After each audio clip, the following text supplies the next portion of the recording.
नमस्कार मित्रों, अश्वनी सेज में एक बार फिर स्वागत। आज चर्चा करने को तो बहुत मुद्दे हैं, जैसे हम एक देश एक कानून पर चर्चा कर सकते हैं, हम जनप्रतिनिधि अधिनियम में संशोधन की व्यवस्था को लेकर चर्चा कर सकते हैं, परंतु वर्तमान में जो मुद्दे बड़े हाईलाइट हो रहे हैं और जिनको लेकर के समाज में बड़ी भ्रांतियां, आज हम लोग उन पर चर्चा करेंगे।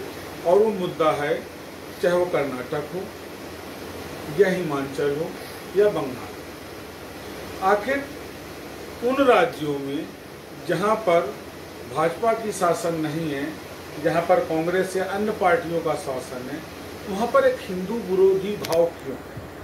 बात मैं इसलिए कह रहा हूं कि आज एक पोस्ट मैंने देखी, बड़ी वायरल थी सोशल मीडिया में, कि हिमाचल में एक मंदिर में भजन कीर्तन पर रोक लगा दी गई, और वो रोक जो है वहाँ का जो वरिष्ठ अधिकारी है जिले का, जो उस न्यास का जो है अध्यक्ष है, उसने लगा दिया। इससे पहले अगर आपको याद हो, पश्चिम बंगाल में दुर्गा पूजा, दुर्गा पंडालों को लेकर के बवाल पैदा हुआ था, रामनवमी के जुलूस को लेके हुआ था, उस पर हमला हुआ था, हिंसा हुई थी।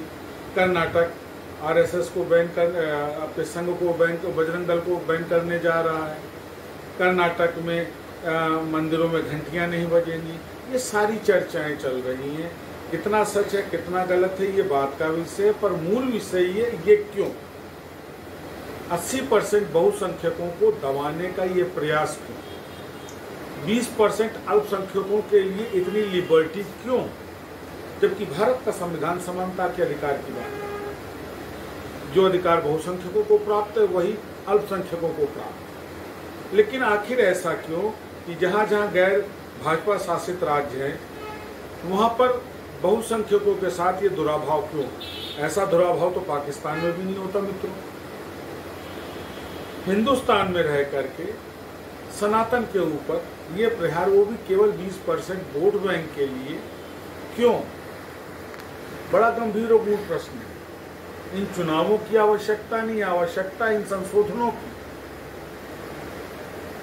ऑर्डिनेंस तो दिल्ली सरकार, केंद्र सरकार ले आई दिल्ली के मामले में एलजी को सर्वाधिकार सुरक्षित बनाने के लिए, लेकिन इन इशूज के ऊपर ऑर्डिनेंस क्यों नहीं? इन इशूज को लेकर के आखिर कोई भाजपा का विधायक या सांसद सुप्रीम कोर्ट क्यों नहीं जा रहा? राहुल के तो मैटर में चले गए थे आप। तो क्या भाजपा भी केवल इन भावनाओं का दोहन कर रही है? एक सवाल। और क्यों कांग्रेस और अन्य पार्टियां ऐसा कर रही हैं? दूसरा सवाल। अगर हिंदुस्तान में सुरक्षित नहीं होगा तो दुनिया के किस देश में सुरक्षित होगा? अगर सनातन की भूमि पर संरक्षित नहीं किया जाएगा तो दुनिया के किस देश में, किस जमीन पर किया जाएगा? क्या राजनीति में ये इतने अंधे हो गए कि भाजपा केवल भावनात्मक दोहन करने के लिए तत्पर है, और ये पार्टियां 22-20% जो है अल्पसंख्यकों के वोट के लिए इस स्तर पर जा रही है? हम कहां जाएंगे? सोचिएगा मित्रों।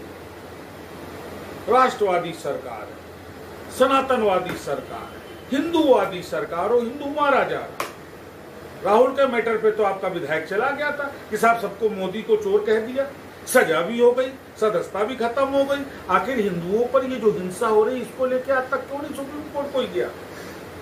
सनातन के विरोध में जो षड्यंत्र किया जा रहा है, इसको लेके क्यों नहीं कोई भाजपा का नेता सुप्रीम कोर्ट गया? दिल्ली पे तो ऑर्डिनेंस आ गया, इन मुद्दों पे ऑर्डिनेंस क्यों नहीं? एक सवाल मित्रों, गंभीरता से मेरी बात को समझिए। ये षड्यंत्र केवल सनातन को खत्म करने का है। कुछ लोग प्रत्यक्ष विरोध करके कर रहे हैं और कुछ लोग सनातन के संरक्षण की आड़ में कर रहे हैं। गंभीरता से विचार करिए मित्रों।